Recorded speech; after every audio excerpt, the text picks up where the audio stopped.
So maybe before we get into some of the ideas, I can kind of give an outline of the entire essay, just a real quick bullet point summary to kind of address maybe some of the terrain we might go through, and then we can kind of get into the nitty gritty. And then if it's okay with you, I'd like to do a complete summary of the whole collected works, if that's okay. That is okay. That is it's going to be a long podcast, but hopefully people are It's buckled in. necessary and not pedantic. Exactly. So Montaigne, his writing style, if anybody listening's read, he's kind of all over the place, and I think one of the reasons for that is because he used these essays as a way to explore himself. He found the subject as being the ultimate, as being like his way of understanding the world was through trying to understand himself better.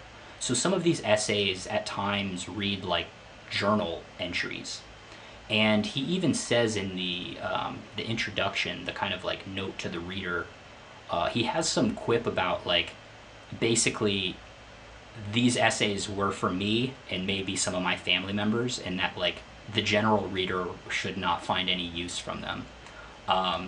So I don't know if he's being kind of like overly humble there, but obviously a lot of people have found a lot of use for him. I mean, he's been super influential to, you know, everybody from like Shakespeare to Voltaire, and yeah, he's, you know, there's a lot of people still getting a lot of value out of that. He's very self-deprecating, though. He is. Which implies that isn't the whole picture. I wouldn't say there's no self-interest there, or sense of wanting to have an immortality project. Probably not none of that.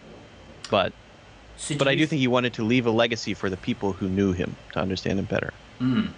So do you think there's some false modesty with Montaigne, or do you think he's genuinely skeptical of any possess? No, I think, no, I would give him the credit of being self-aware enough to realize that there is this, everyone has a sense of wanting to be immortal, wanting to have an impact on the world, but also that that's not a good look, and that's not necessarily a bad thing to have that, to recognize it in yourself, but then to show that would be a breach of character and virtue. And so the self-deprecation, which is much appreciated by the audience, is kind of a signal, because someone who's wholly giving and has no sense of wanting to live on past their death, nobody wants to be around that person. Right.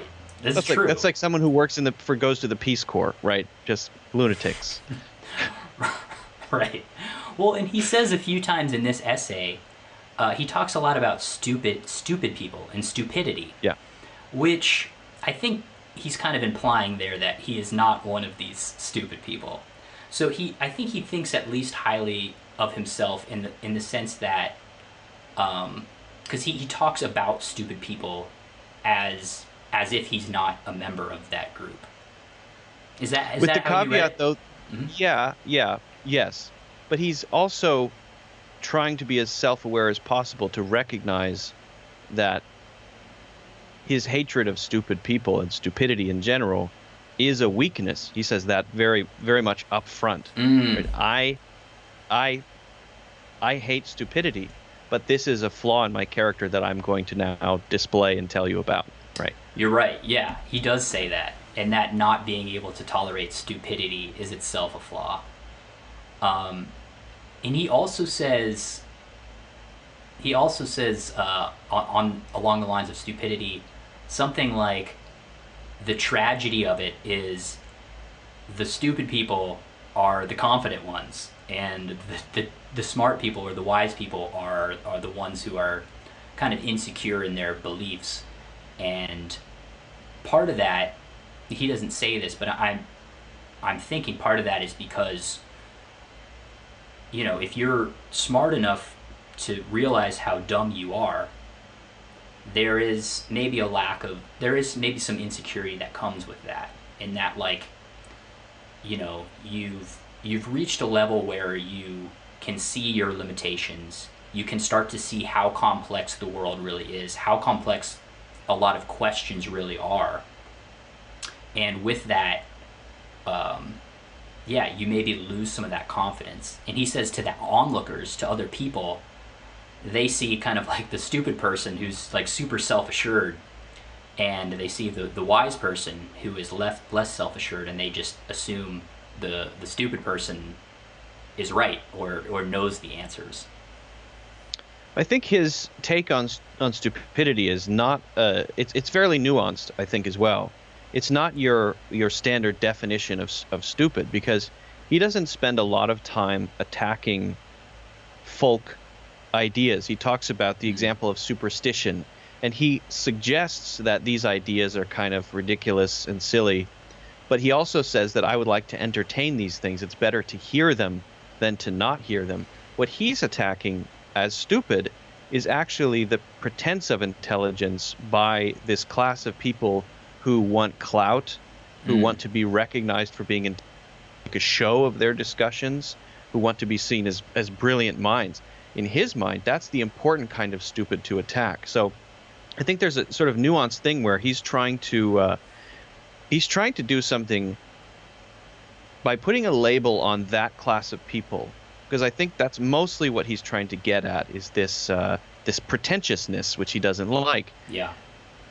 Most people are not labeling those people as stupid. He's labeling that behavior as stupid. So people have not done that before. When you label that clearly as something kind of polemical, stupid, then it gets people's attention. So I think it's also in part a literary style. That's a really good point. Because, yeah, he's not using stupid in maybe the everyday way that we would use it, you know, as like Dumb and Dumber, like those Jim Carrey. He probably likes that, yeah. Yeah, like he's labeling it. I think he says somewhere else, and maybe I'll pull up the quote. He says something like along the lines of, pretty much like the dumbest people are the ones that are most rigid in their judgments. Let's see if I... Right, which is not the standard definition. Right. And if I can pull from another essay, he also goes in depth on the folk wisdom of these remote, primitive, barbaric tribes that have been discovered. And he doesn't say this is ridiculous. He goes into these things which would be shocking to his readers probably because they don't know these things. And he says, you have to understand that you're just as weird to them as they are to you. So he's not calling that kind of stuff, oh, it's primitive, it's stupid. He's saying, when you say that's stupid and my culture is the best, that's stupid. Right. And I think there's one of his essays that's like on cannibalism or something, which was very controversial for a lot of these kind of civilized Europeans reading, to hear like somebody saying, well, maybe cannibalism isn't that crazy. Like, maybe we're the weird ones for thinking it's crazy, which was a pretty radical idea. I think that might be the one I'm referring to, yeah. Yeah. But maybe we can backtrack a little bit, because before he gets into his talking about stupidity, he starts the conversation. He starts the essay on conversation, and he's kind of like singing the praises of conversation. And he even says at one point that he finds it a more fruitful practice than reading. And part of that is because he says it's more active, and reading is cold and dead, I think. Yeah, reading is cold, and that there's a passivity to it when you're reading. Which I don't know, maybe bookishness. Bookishness, which I would maybe argue that if you're really reading at a high level or trying to really engage with the author, that in itself is a kind of conversation. But yeah, I mean, his point is that when you are conversing with another human being, they are in real time challenging you on your ideas and beliefs, and that kind of conflict, that kind of butting of heads or butting of brains, is what leads to higher and higher and sharper thinking. Yeah, I agree, but I would push back slightly. I had a slightly different understanding on that point of reading I think he calls it a cold and dead activity Yeah. as opposed to something that's more alive, which is genuine discussion.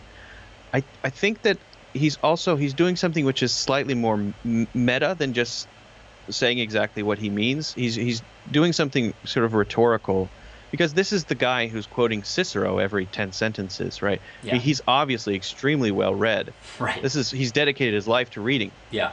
He doesn't think that reading is a negative activity in itself. He thinks that thinking that reading is education and knowledge and being a virtuous person and a master of yourself, he thinks that thinking that that's what that is the problem. He's trying to hone in on this class of people that he thinks are stupid, and he's taking them to task. So I think he's directing his and that's why he's developed this somewhat polemical style. If you have to make sometimes relatively extreme statements in order to grab people's attention, reading is cold and dead, said the guy who quotes everybody all the time, right? So he doesn't really mean that. He means, well, that's not what we should call being learned, I think. Well, yeah, and he's definitely a bit of a contrarian in that regard as well, because, yeah, he obviously reads and he even talks about some of the books that he's read. And at the time he was writing this, he had kind of retired to this chateau and was basically like living isolated in a tower, like writing all day.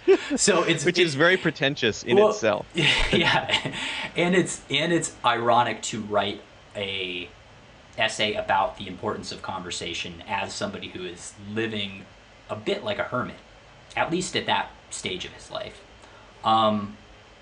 But I really like that about him, and I think sometimes, so this is another kind of idea he brings up that I wanted to talk to you about.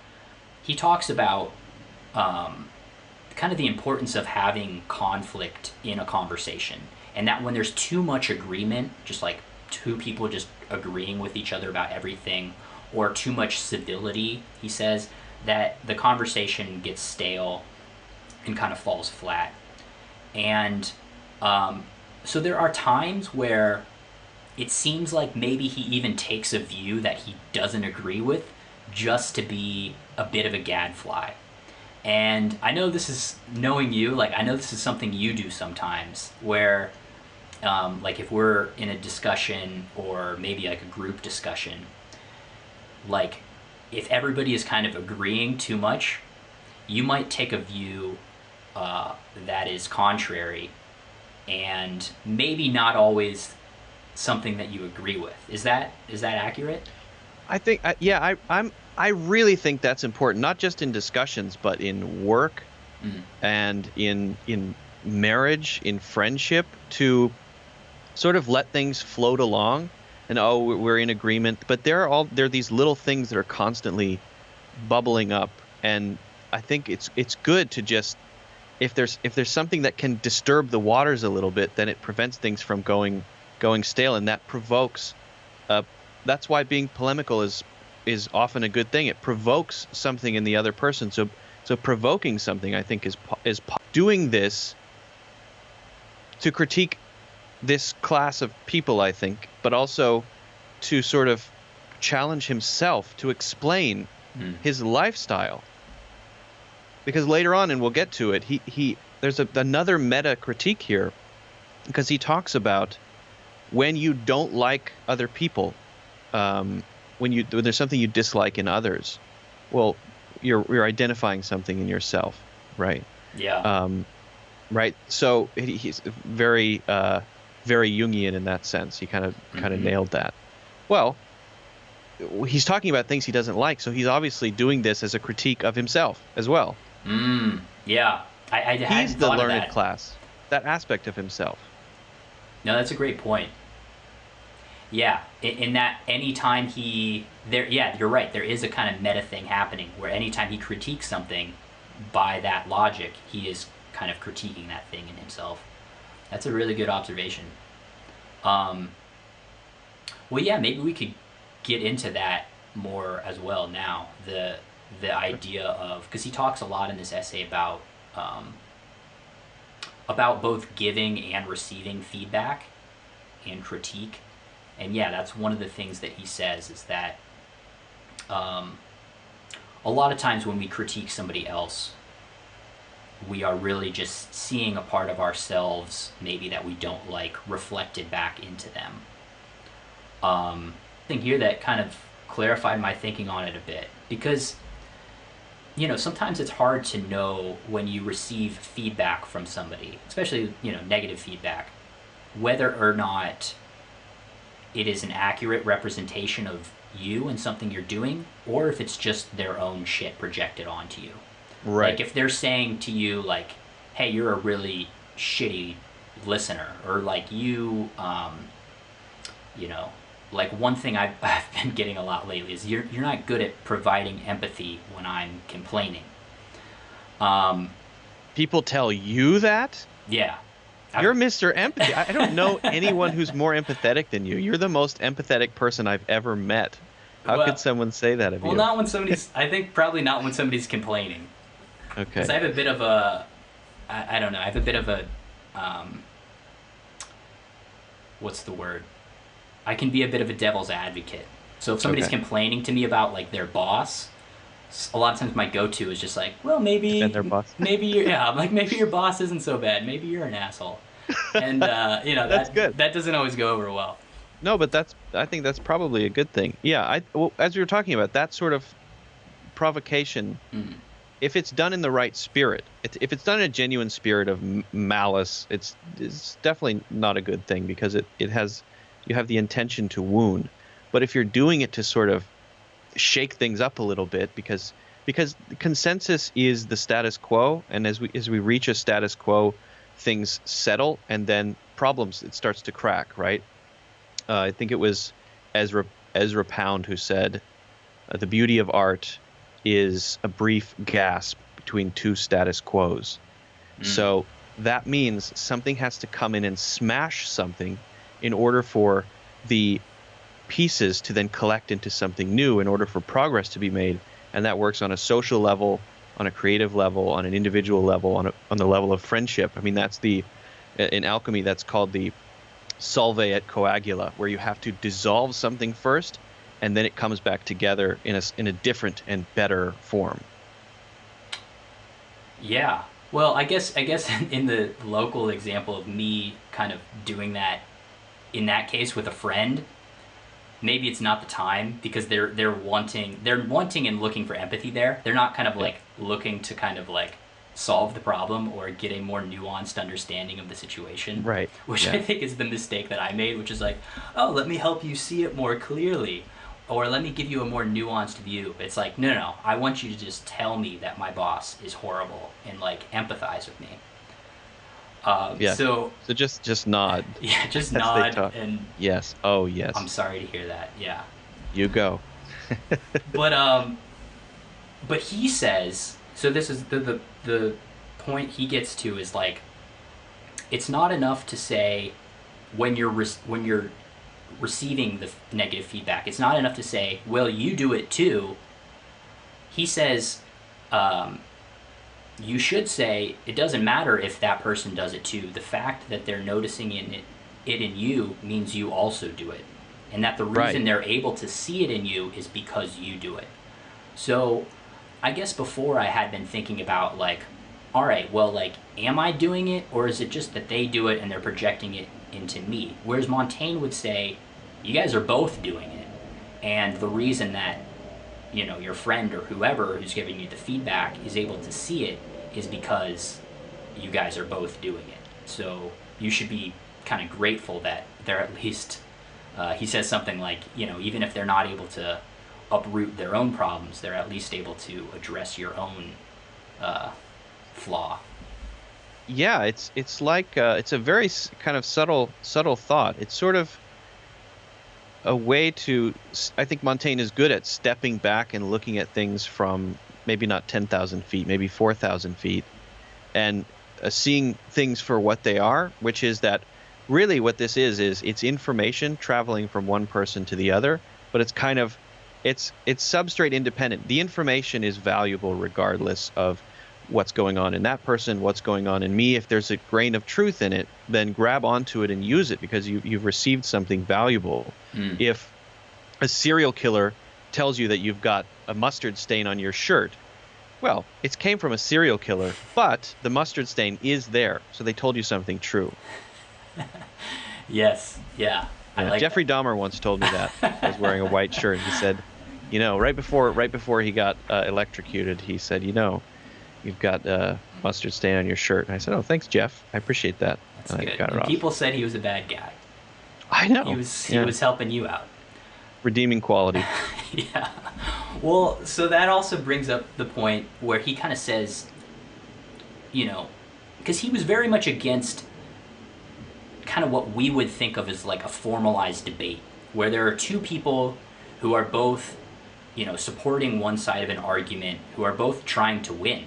They both go into the debate, if you're at a presidential debate, your goal is not to find the truth.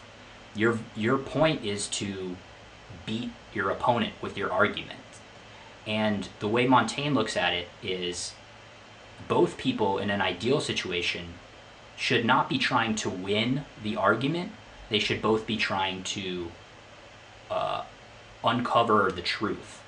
And that even if it is your opponent who says something that is true and maybe defeats you in terms of defeats your argument, that you should almost be grateful in that sense because you've just gained a greater understanding. And though your ego might be bruised in the short term, that should be the kind of ideal that we're striving towards.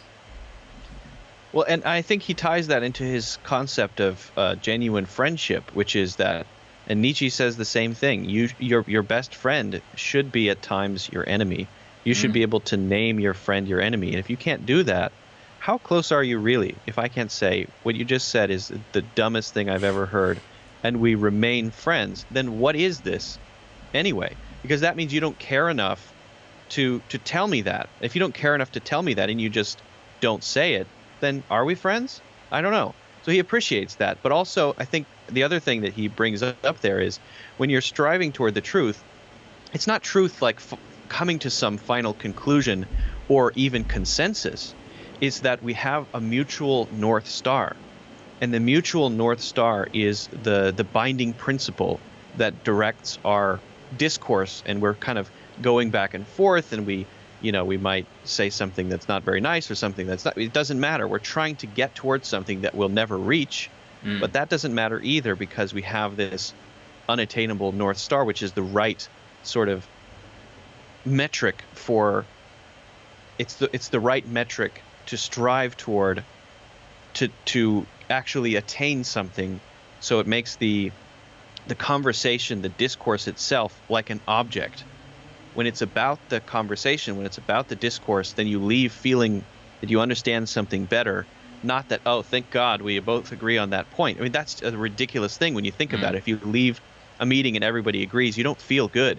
Yeah. But when you leave a meeting or a conversation and you did something together, you created a little bubble in space-time where you sort of built this little tapestry with the other person. You benefit from that somehow. It makes you a different person, which I think is what he's getting at. Yeah, I mean, there's a rationalist blogger that I like. Her name's Julia Galef, and she talks about if you're having an argument with somebody or a debate with somebody, you can think of it as a duel. Or I guess you don't have to think about it as a duel, but if you are kind of thinking about it in that zero-sum kind of way, think about it as a duel where if you lose the duel and the other person's argument wins, you get to keep their weapon in a sense. And it's the idea that by kind of quote losing the argument, you're actually gaining something because you are gaining the stronger argument, and he says something similar here. Let let's see if I can find it. You're facing downward, so if this were a real sword fight, I would have already cut your head off. I think fencing is a pretty good analogy. I like that analogy from the rationalist blogger you mentioned. Mm-hmm. I think of my relationships, the ones I enjoy, as fencing. I try not to think of things as okay, I have to win this, but instead I'm playing around with something, but in a sometimes combative, sometimes not, in an agreeable way or not. I try to maintain that, and I often think of it as sword play. I sometimes use that word for myself, so I like that analogy a lot. But maybe fencing is better because you said zero sum, but it's with zero sum for each bout, but not zero sum for the activity itself. So if we're fencing buddies and we meet every Thursday, I won 5, you lost 5, but then afterward we talk about the next time we're going to go fencing, and we didn't sustain any mortal wounds, and we grab some kombucha, and so we've wounded each other in a way that has made each other better, and in a way which has been highly engaging, hopefully, and we're moving somewhere, so we've sort of got some of that gold, right? Yeah, it's mutually beneficial. And also, you want somebody to fence with you who is good. You don't want to fence against a 3-year-old who you're just going to destroy. And that's kind of what he's talking about too, as far as like he wants the people he's conversing with to be tough and to treat him roughly, I think he says. And he doesn't want the other person to just fear him, which is something I notice sometimes in myself, and I've noticed in other people as well, is sometimes there's a tendency to want to surround yourself with people who look up to you or kind of like fear you or worship you in some sense. I fear you, Zach. Yeah, that's why we hang out. It's because I just want you to worship me. But no, I mean there are, but I have, I do have like a few friendships. Like I'm friends with this guy. He's a couple years younger than me, and I can tell he looks up to me a lot and comes to me for advice. You call him son? I don't call him son. We're not quite there in our relationship. But when I check myself, like, yeah, he's obviously getting something from that relationship. In that, like, he's learning things. I mean, it's also stroking my ego a bit in some sense. So I don't know. I don't know how to feel. I think about Montaigne that. would say that you don't then. Don't what? I think Montaigne would say then you're not getting something from it in the important way. I think Montaigne would say unless that person is providing you good combat, then maybe it is a friendship, but on the basis of something that he doesn't like or he doesn't respect. Right. Right. He would say that's a frivolous relationship or something like that. No, maybe. I think that's right. Well, and it maybe is serving some other need of mine as well, like my need to contribute or to, pass on advice or information. But it brings me also to another point that he makes, which is, I think he talked about a friend of his who would get upset if somebody didn't follow his advice. Which is another kind of character flaw I see in myself sometimes, is when somebody comes. You mean his friend gave advice? No, he and says, if people didn't follow his friend's advice, right, then it was his. Yeah, Montaigne wasn't saying he gets upset. No, yeah. Montaigne said Montaigne says I don't care if you accept it or not. I'm happy to just give it. But my friend is this way. He gets irked if someone doesn't. And I find myself being more like his friend in that, like, actually this has happened to me recently where I had somebody who was coming to me for advice and I felt like I understood their problem and I had good advice to give and had used the advice that I was giving before successfully on myself, and he didn't use the advice, but then he just kept complaining about the problem and asking me for advice, and I found myself getting like irked And I was just, so when I read that, I was just like, yeah, that's me. Like there's a certain amount of like, I guess it would be ego as well. It would be like, Sure. I value my, what I think highly, and the fact that you asked for my advice and you're not taking this means you don't respect me. So there, I guess that would be what is causing the anger there. I think what would Montaigne say? I think he would say, if it's I don't know. I don't want to say mature. Someone like me, but not in a pretentious way. I mean Montaigne. The cup overflows. In other words, yeah, I'm happy to give you advice, and then I realize that that's just one data point in your matrix of possible options, and that might flesh it out a little bit. But if you decide to go another direction, I recognize that that's because it's a matrix that I don't have full access to. Only you do. And so recognizing that I'm only one point on your matrix is a recognition that you are a whole person with a complex personality, and that you're not just a single thing that is to a point out there that's purpose is to take my advice when I give it, because I see you as an object rather than this complex, nuanced creature, which everyone is. Right. Well, and I think, yeah, that's a different way of looking at it. Because the way I'm looking at it is like, I see you keep running your head into this brick wall, and I think that I know how to not do that, and you're ignoring that, so I'm going to have to just keep watching you run into the brick wall. Whereas I think what you're saying is, maybe there's more to this person's problem and, you know, life situation that I don't understand, and that my advice, though it might have worked for me, might not work for that person, or there's more to it that I'm not able to see. If that's a good way of looking at it, it could be that, but that's not. I think that's not maybe the only possibility. It could also be that that person is not in the right state of mind to see that actually your advice is the best advice. It may or may not be the best advice, but if you give the advice to someone banging their head against the wall to stop, but they're in a position where if they don't do that, their leg falls off, right? And they actually stopping would be better than your leg falling off, but they're in a sort of choice situation. They feel that way. So actually your advice is better, because it's better to have no, did I say arm or leg? No limb than brain damage.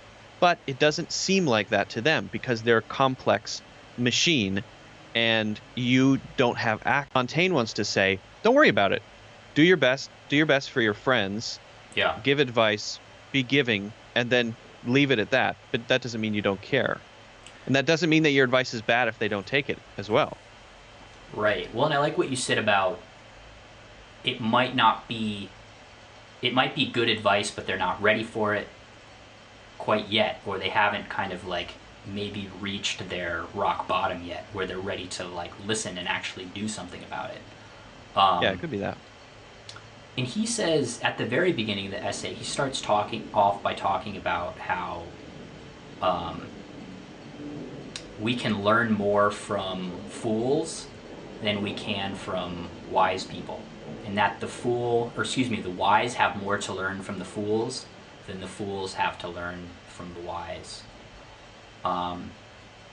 Which I thought this was an interesting idea. Quote from Cicero, right? Yeah. I think that exact I got to read was Cicero. Cicero. He's got some nuggets. Yeah, he drops some knowledge bombs for sure. Yeah. But yeah, what do you think of that idea? Well, I guess just to flesh it out, my understanding of that, he was talking in that part about human nature, in that you look at something that's infinitely perfect, or you look at a perfect example of something.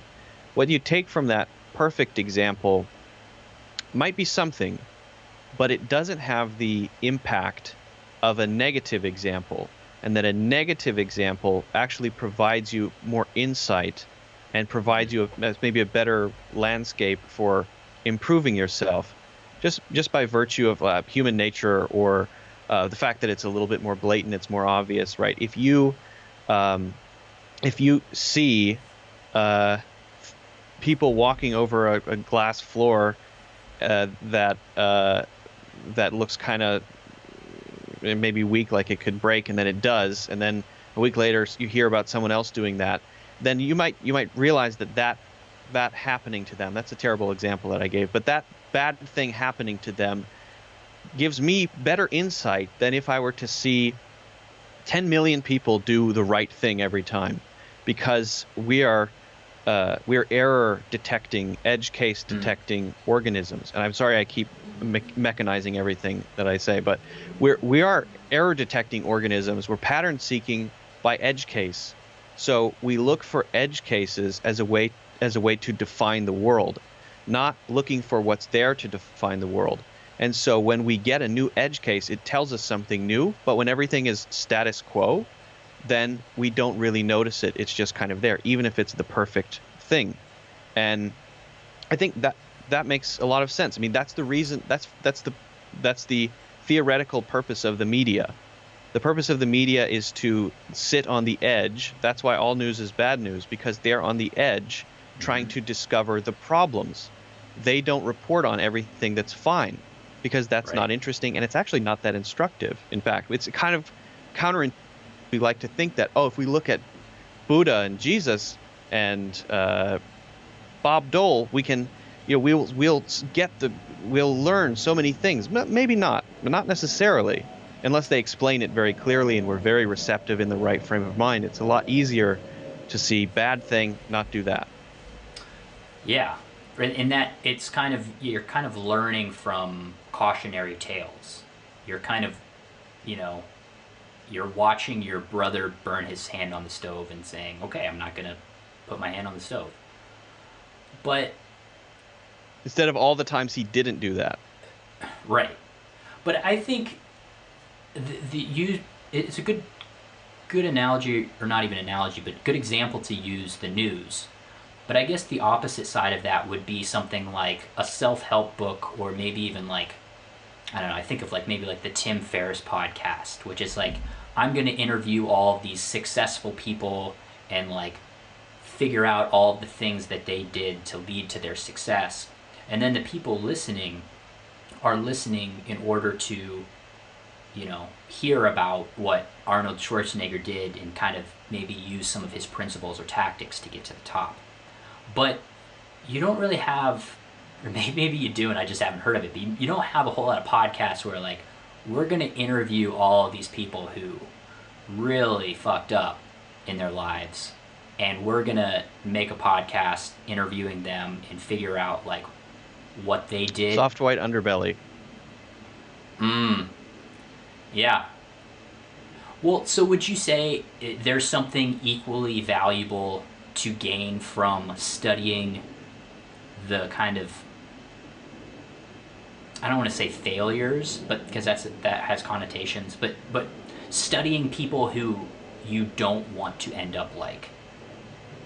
Do you think it's as important as studying the kind of people and principles of the people who you want to become? That's a good question. I think it's more like, it's not that we can't learn from positive examples and self-help books and Tim Ferriss. Mm-hmm. I didn't mean to make a face there. I did. I shouldn't have done that. Yeah, come on, man. I was Tim Ferriss. I did that. Yeah. Oops. Now everybody knows how I feel about Tim Ferriss. No, he's fine. But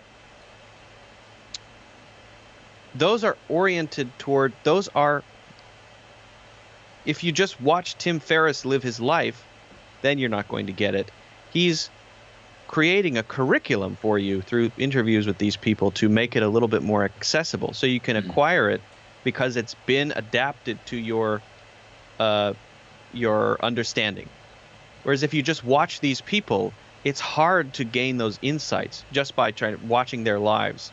Like, Tim Ferriss is the interface between you and these people who have figured it out. He's an interface to communicate to you because of this problem that Montaigne is describing. It's hard to get. Not that you can't, but so you need an interface. But when you watch videos on soft white underbelly, you don't need an interface because it's Which some maybe we could wreck of a explain. human being who's about to die. And it's so obvious. So I think both are valuable, but I think it's just harder with the positive examples because there's often no interface. Right.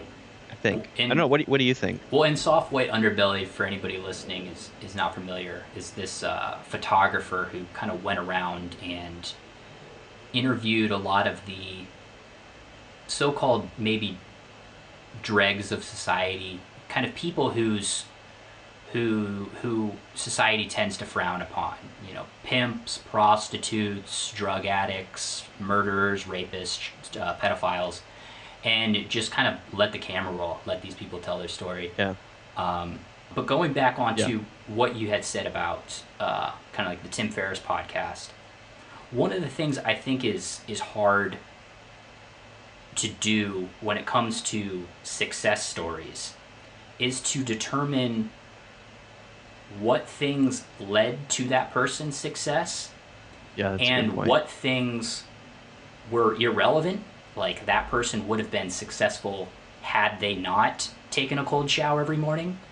And the third thing, how many things were actually harming that person's success, and that person maybe would have been more successful had they not done that. So I think of like It's a really good point. Yeah. maybe an example would be, I think of like Mark Zuckerberg. And, you know, one of the kind of success hacks for Mark Zuckerberg is like, you know, Mark Zuckerberg, he wore the same t-shirt and jeans every day. And because he did that, like, you know, it was one less decision he had to make, so he had less decision fatigue. Focus, bro. Yeah, Focus. he was able to focus and achieve higher. But, like, maybe another way we could interpret that is maybe the dude would have just done what he did and been as successful had he wore whatever, and maybe a level above that, maybe the dude would have been more successful had he, like, Possibly. I don't know, put some like thought in dressed up a bit. I mean, maybe that's not a great example because he's pretty damn successful anyways, but I guess my point is you kind of always have to ask whenever you're receiving one of these, like, you know, tickets to the top or like best practices. All right, is this thing actually causing the success, or is it just a kind of side product? I think that's a great point. I mean, I for that reason, I'm quite critical of a lot of those sorts of things. Not that you can't gain insights from them, but you have to be very discerning, because I think a lot of it's just a way for people to feel like they're getting something valuable. It makes them feel good. The Gary V's out there motivates people, and that's fine. But to what extent is it, as you're saying, it's a false positive? It's you got there, but actually it was just because you met the right person by accident. How much of it is luck? How much of it is, you know, because you brush your teeth more times per day or whatever it is, some habit. So yeah, I think to an extent there is sort of a guru porn element there, and you know, those people on Instagram who post their morning routine videos. Every morning I get up at 4:30 and then I take a shower. I like to start with a cold shower because, and then they go through their routine, and they're a model because they're extremely good looking. So they talk about their success, but actually it's just their face. Well, So yeah. No, and not that there's nothing good you can get from that. I'm just saying, Totally. And maybe it's a very, very valid point. Well, and like you said, also motivation. Like, even if you're listening to the Gary Vee show and all of the kind of tactics and stuff are actually useless, which I'm not saying they are. I think I'm sure there's a lot of good tactics in there.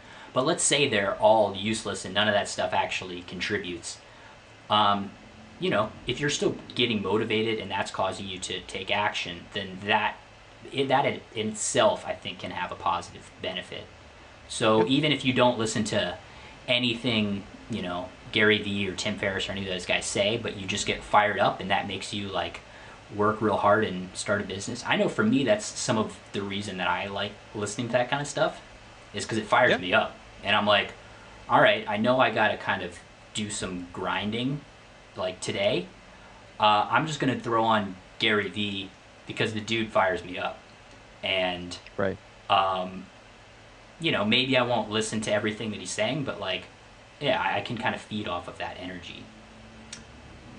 I think that's why he's so successful, because he doesn't. I think he's intentionally not super substantive, because I think he realizes that his impact is largely motivational, which is great. Which has a place, yeah. It does, yeah, for sure. Um, well, I wanted to talk a little bit more about luck because we kind of were circling around it, and he actually talks a decent amount about luck in this essay. Montaigne does. Um, he talks about there's this kind of idea of like don't judge the outcome of the situation, or excuse me, don't judge the decision by what the outcome turned out to be.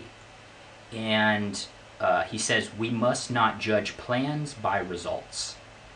And he used this example of the Carthaginians and the Romans, who, even if they were successful in battle, like even if their commanders were successful in battle, if the commanders had made some like really bonehead decisions, they would still not be praised for their victory, which is completely backwards to, I think, how Right. the way we think about it today, which is like if somebody makes a really kind of stupid call, but things end up great, we just say like, oh, that person was a genius. Oop. Or the reverse Yeah. of that, if something really, an outcome is really negative, but the decision itself was actually a really smart decision, we still condemn that person. And Right. I read a book by the poker player Annie Duke, and she talks about this a lot. She calls it resulting, and how in poker, the way they kind of mitigate against this is her and kind of her poker buddies will get together and they'll say, all right, here's how I played this hand. Here's kind of what happened leading up to this, and here's the decision I made. And she doesn't tell them how the hand ended up after. She just gives them, here's the information that I had, and here's the decision I made. Was it a good decision? So you can say, okay, I went all in on this 7-2 offsuit. And they can judge, okay, well, no, that was stupid. You shouldn't have done that because, maybe you only had a 30% chance of winning that hand. Right. But had she said, hey, I just won the tournament and I went all in on the 7-2 offsuit, the person is much more likely to say, oh, yeah, well, that was super smart because, this reason and this reason. So as a way to sort of hone instincts and place the emphasis on the right things, it's more about the process and the method as opposed to the results. Because if you hear, oh, she won that hand, then you're automatically not focused on the technique. I see that, and I think that's also a good way. It makes sense as a way to. So I think that's Montaigne's point there, for sure. But yeah, push back a little bit. Yeah, but there is also the element of irrational gut instinct, no logical reason. So he's framing it as to teach someone how to do something. You would want to place the emphasis on how to do it well, which is a good thing. But then there's still, I think, and he would probably leave room for it, this other level where sometimes you play that hand and it was a stupid hand, but you won. And actually that was because there's another level of processing happening, maybe in the gut or something, that knows that at the body language and all of that stuff, you're not processing it. So I think he's focusing on the things that can be taught, but then I would say there still has to be room left for the things that go beyond that. So you use those things to become the master, but then once you're the master, then there are these things that you can't explain, like not deep blue, AlphaGo, the AI that learned how to play the game of Go, the people who built AlphaGo did not understand by the time that it reached and defeated the grandmaster of Go, Lisa Dahl, and now is unbelievably better at anyone at Go ever. Nobody understands what it's doing. And so it's doing something probabilistically, which is a kind of instinct. And so I think there's still room to be left for that.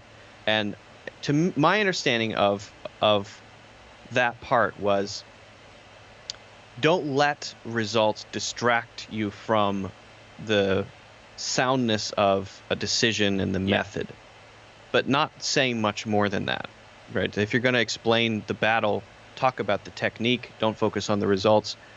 But maybe Napoleon knew some things that he didn't even understand himself that allowed him to make epic decisions, you know? Yeah, no, I like that. Here's something I wanted to touch on a little bit. See, he talks about, he ends the essay a little bit talking about, like, a lot of the things I say are dumb. Or no, I think he says a lot of the things I write are stupid. That a lot of the times I don't know they're stupid while I'm writing them. And that, like, I need to write them in order to learn that they're stupid.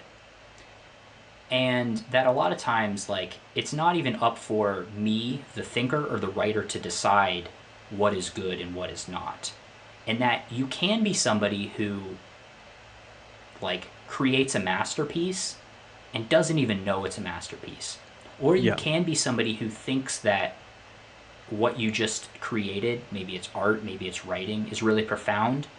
And then, you know, you kind of realize it's not. But the process of doing it is extremely important in refining your own thinking while this is happening. And I think about this a lot in terms of, like, I think I used to think that writing was a process of, like, getting out what I already think onto paper. And that prevented me from writing for a long time, because I was like, I actually haven't fleshed out my thinking on all these things, so I don't want to start writing yet. But then I heard somebody say something like, I don't write to express what I'm thinking. I write in order to figure out what I think. And I think that's very true of what he was trying to do. It's not like he knew all the answers and he knew what he was going to say. Like, writing for out what he thought, and that's why he did it. And I think conversation is similar as well.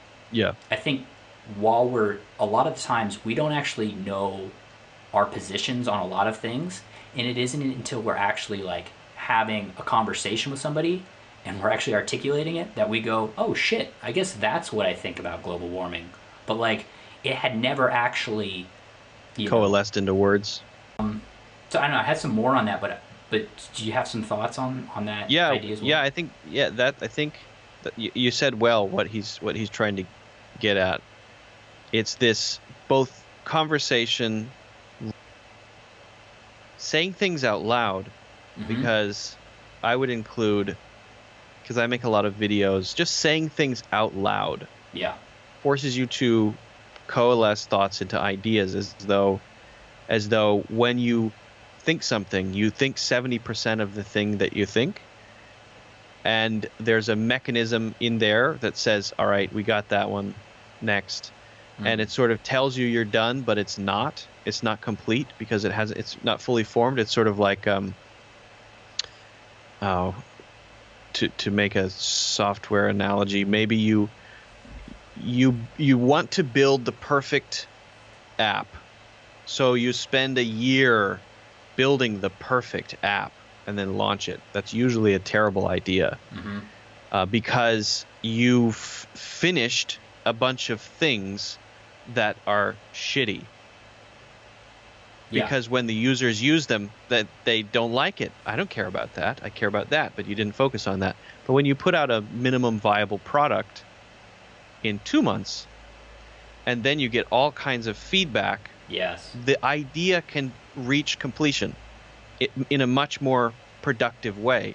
That's useful, that's not. People don't care about that, they care about that. And I know that's just an analogy, but it's the same kind of thing with a thought that's spoken, with a conversation, with podcast, with writing something. You have to externalize it, and externalizing it is part of the thinking process.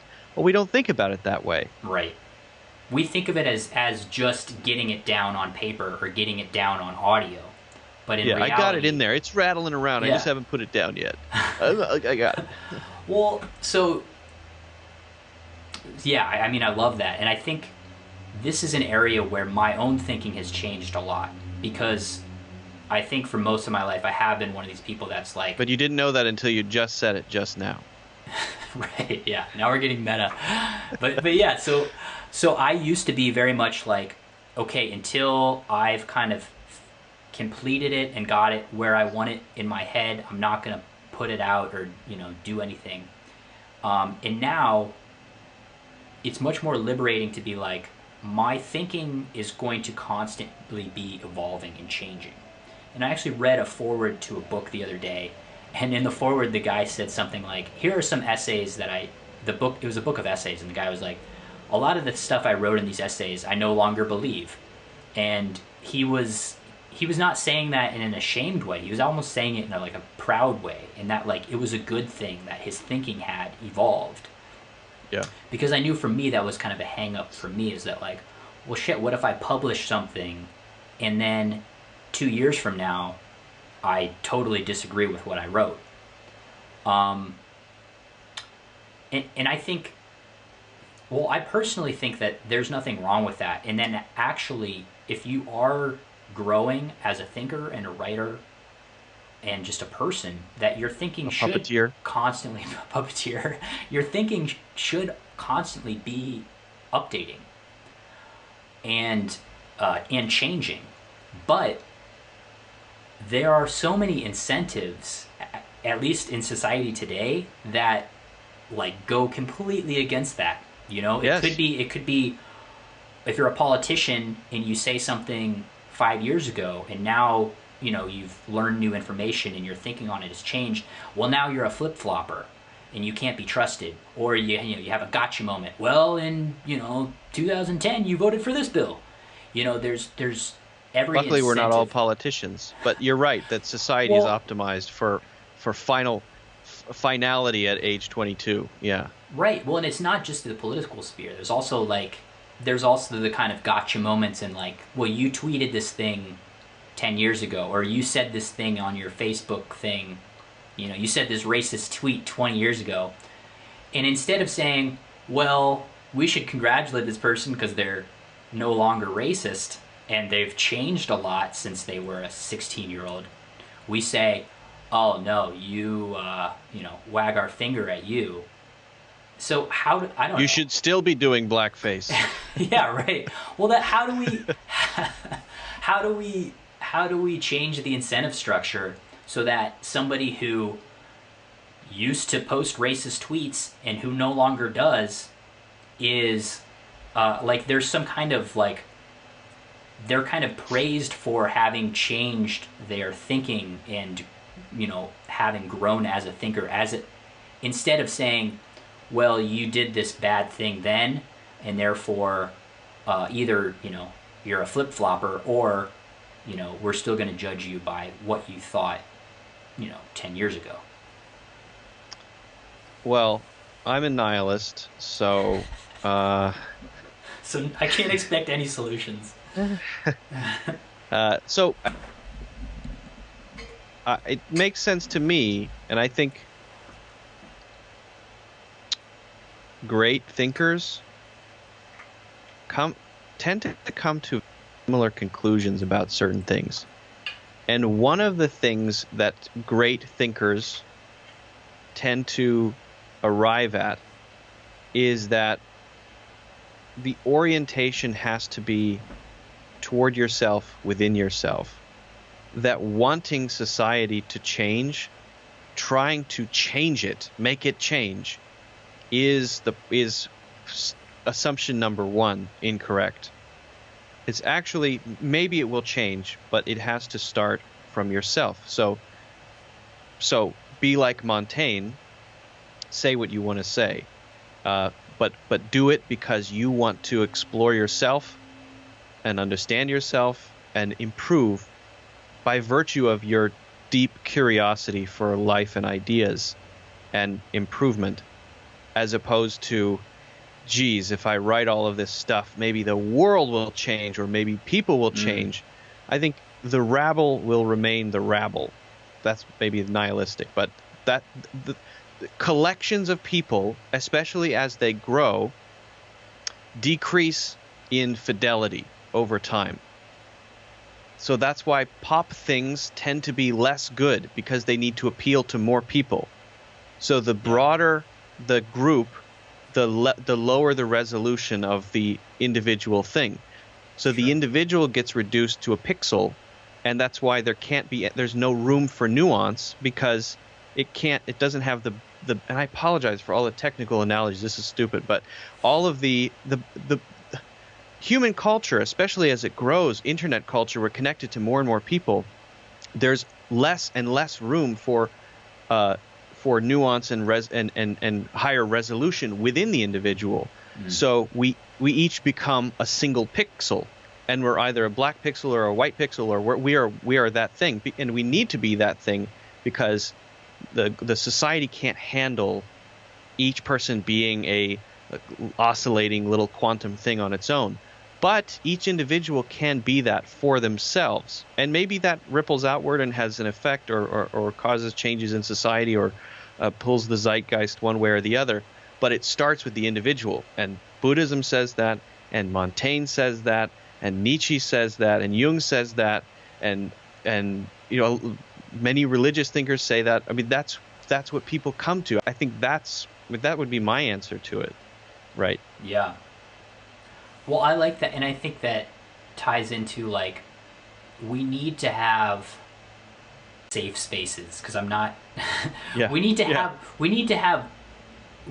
be able to warm sun-dipped bubbles of marmalade. Well, we need to spaces. What I'm trying to get at is we need to be able to explore ideas and try out different viewpoints amongst other people in safe environments, where we can say, okay, well, like we were talking about earlier, maybe you take a position that you don't necessarily agree with because you want to stimulate the conversation, or because you want to get some more clarity on it. So we need to kind of be in a place that, okay, where, like, maybe I say something in a conversation with somebody else that I realize later that night, or a couple years from now, I was completely wrong. And I'm able to kind of say, yeah, I've changed my thinking on that. And there's a kind of, like, that is a good thing. Not like, well, you're saying something different than what you said earlier. But why do you need that to be outside of you? I guess, you know what I mean? So you have, so the safe space is a very, safe is a dangerous word. Because safe sounds like we have to all be nice to each other. I don't think that's what you're saying. You're saying a place where we can throw around ideas and not worry about losing our job. I mean, I know people that don't want to come on a podcast like this for fear of possibly saying something that their employer might, find offensive and fire them for.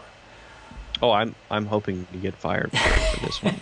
Yeah, you'll have to fire yourself. Wait, I've got a killer joke at the end I'm going to use, and it's going to be the end. So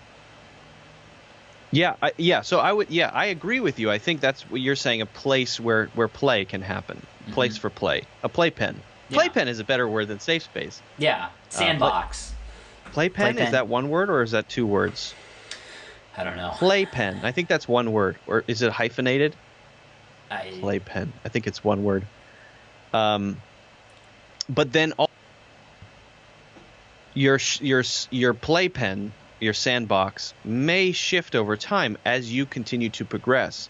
So and I realize we're probably moving a little. Well, I mean, we're still in the region of Montaigne, so I think we're okay.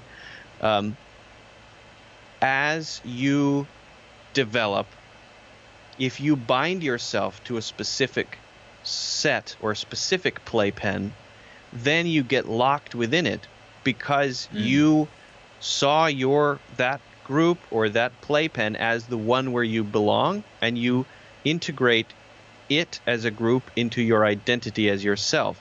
So that's why I brought up the starting with self, because this is what drives Montaigne, is his deep curiosity. So it drives Benjamin Franklin. I mean, he told friends to fuck off sometimes. Yeah. Because they weren't right for him at that time. That happened, and because his curiosity was this driving force that pushed him to do things. So there will be times when you have that place to play around, but then a time when you're like Nietzsche at the end of Beyond Good and Evil and finally conclude, I need new friends.